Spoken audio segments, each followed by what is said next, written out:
Om Swastiastu, Assalamualaikum warahmatullahi wabarakatuh, Shalom, nama budaya, salam sejahtera bagi kita semua, dan salam harmoni.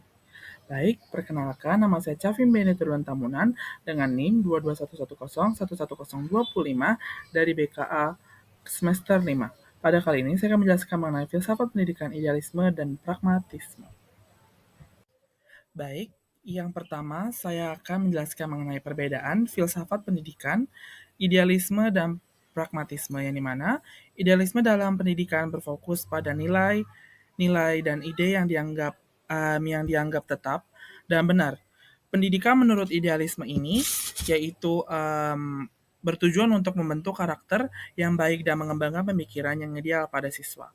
Guru berperan sebagai contoh atau teladan yang membimbing siswa dengan nilai moral yang tinggi, mengajarkan mereka tentang kebenaran yang dianggap abadi, seperti kejujuran, keadilan, dan kebijaksanaan. Sementara itu, pragmatisme merupakan menekankan pentingnya pengalaman yang nyata dan hasil yang bisa dirasakan langsung dalam kehidupan sehari-hari. Pendidikan dalam pandangan ini bertujuan membentuk keterampilan praktis yang berguna bagi siswa, dan pragmatisme ini percaya bahwa siswa belajar yang baik melalui pengalaman langsung, mencoba, melakukan, dan mengamati sendiri. Melalui praktik ini, siswa dapat diharapkan dapat memahami dan menemukan manfaat yang nyata dari pembelajaran mereka. Baik, selanjutnya saya akan menjelaskan mengenai penerapan idealisme dan pragmatisme dalam sistem pendidikan di Indonesia. Yang dimana penerapan idealisme yaitu pendidikan di Indonesia masih menekankan pembentukan karakter dan nilai-nilai moral yang luhur. Nilai Pancasila, agama, dan pendidikan karakter merupakan contoh penerapan idealisme yang kuat. Melalui kurikulum, siswa didorong untuk menghayati nilai-nilai gotong royong, toleransi, dan cinta tanah air. Guru berperan penting sebagai teladan moral yang tidak hanya mengajarkan pengetahuan tetapi juga membentuk sikap dan karakter siswa agar menjadi pribadi yang bermoral dan bertanggung jawab.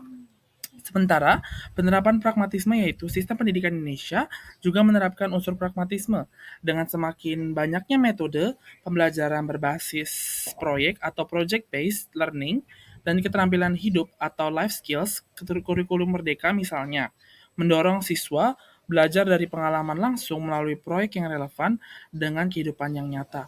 Selain itu, ada pula program magang dan pendidikan vokasi yang membantu siswa mempersiapkan diri secara praktis di dunia kerja. Dengan pendekatan ini, siswa diharapkan bisa lebih siap menghadapi tantangan nyata dan mempraktikkan pengetahuan yang mereka pelajari.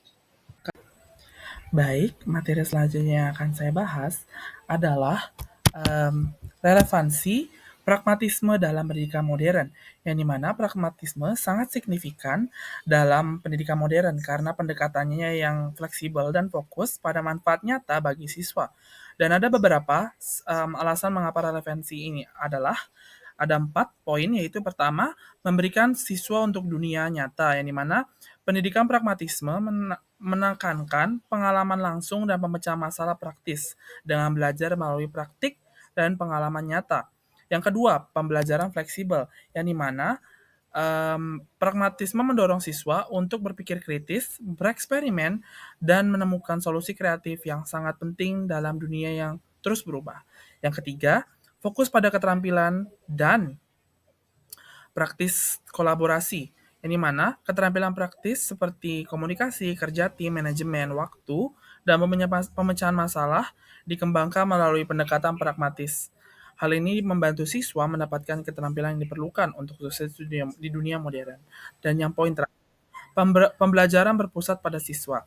Dalam pendidikan pragmatisme, siswa berperan aktif dalam proses belajar, bukan sekedar penerima pengetahuan.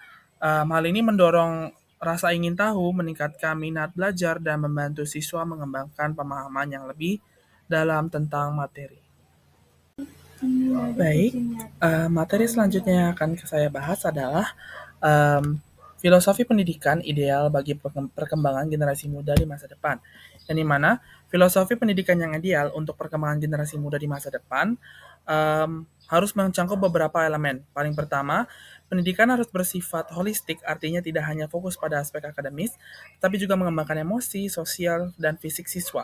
Dengan pendekatan ini, siswa bisa tumbuh secara menyeluruh menjadi individu yang seimbang.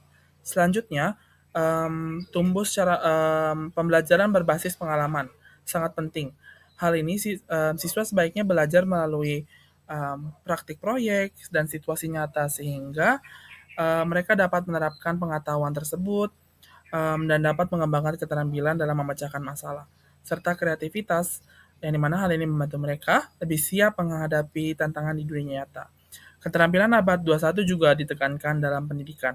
Hal ini mencangkup kemampuan berpikir kritis, berkolaborasi, dan berkomunikasi dengan baik, serta pemahaman tentang teknologi digital. Keterampilan-keterampilan ini sangat penting, yang dimana di era yang terus berubah dan semakin terdigitalisasi, selain itu pendidikan perlu menanamkan nilai-nilai moral dan etika pada siswa, seperti toleransi dan juga ada kepemimpinan dan tanggung jawab sosial dengan membentuk karakter yang baik. Generasi muda tidak hanya akan cerdas, tapi juga peduli terhadap masyarakat di lingkungan. Yang mana keterlibatan masyarakat juga menjadi aspek yang tak kalah penting, melibatkan orang tua dan komunitas dalam proses pendidikan agar dapat menciptakan lingkungan yang mendukung. Yang mana pendidikan yang ideal akan dalam mempersiapkan generasi muda untuk menghadapi berbagai tantangan dan berkontribusi positif dalam masyarakat di masa depan. Baik, saya akan menyimpulkan kesimpulan yang bisa saya simpulkan pada materi yang ini, yaitu di mana kesimpulannya filsafat pendidikan merupakan dasar pemikiran yang memandu tujuan, metode, dan praktik dalam proses belajar mengajar melalui berbagai aliran seperti idealisme yang menekankan nilai-nilai dan karakter serta pragmatisme yang fokus pada pengalaman dan keterampilan praktis. Kita dapat memahami pentingnya pendekatan yang berbeda dalam pendidikan. Nah, pendidikan yang baik tidak hanya mengembangkan pengetahuan, tetapi juga membentuk karakter dan keterampilan yang diperlukan untuk menghadapi tantangan hidup. Nah, dengan menerapkan filosofi pendidikan yang tepat, kita dapat menciptakan generasi yang tidak hanya cerdas, tetapi juga memiliki integritas, kreativitas, dan kemampuan beradaptasi. Oleh karena itu, filsafat pendidikan sangat penting untuk menciptakan individu yang berkontribusi positif kepada masyarakat dan lingkungan di masa depan. Baik, kalau begitu sekian dari saya.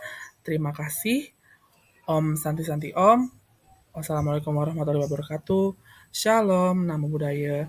Salam sejahtera bagi kita semua dan salam harmoni.